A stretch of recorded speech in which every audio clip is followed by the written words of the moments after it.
કેન્દ્ર શાસિત પ્રદેશ દિલ્હીમાં આજે વિધાનસભાની ચૂંટણીના પરિણામો ભારતીય જનતા પાર્ટી માટે ઐતિહાસિક રહ્યા છે।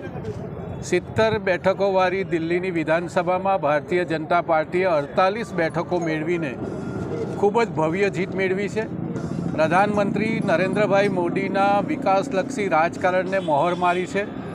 જે પ્રકારે સમગ્ર દેશમાં ઇન્ફ્રાસ્ટ્રક્ચરનો મુદ્દો હોય કે જુદા જુદા પ્રકારના નિર્ણયો કરવાનો હોય, દેશ જે પ્રકારે વિકાસની ગતિએ આગળ વધી રહ્યો છે એમાં આજે દિલ્હી જોડાયું છે। સમગ્ર દિલ્હીની જનતાનો પણ આપણે આભાર માનીએ છીએ અને ભરૂચ જિલ્લા ભારતીય જનતા પાર્ટી વતી શ્રી નરેન્દ્રભાઈ મોદીને ખૂબ ખૂબ અભિનંદન આપીએ છીએ અને દિલ્હીમાં સમગ્ર દેશમાં જે વિકાસ થઈ રહ્યો છે એવો કેન્દ્ર શાસિત પ્રદેશ દિલ્હીમાં પણ વિકાસ થાય એવું દિલ્હીવાસીઓ જે ઝંખી રહ્યા છે એનું સપનું નરેન્દ્રભાઈના નેતૃત્વમાં પૂરું થશે એમાં અમને સંપૂર્ણ વિશ્વાસ છે।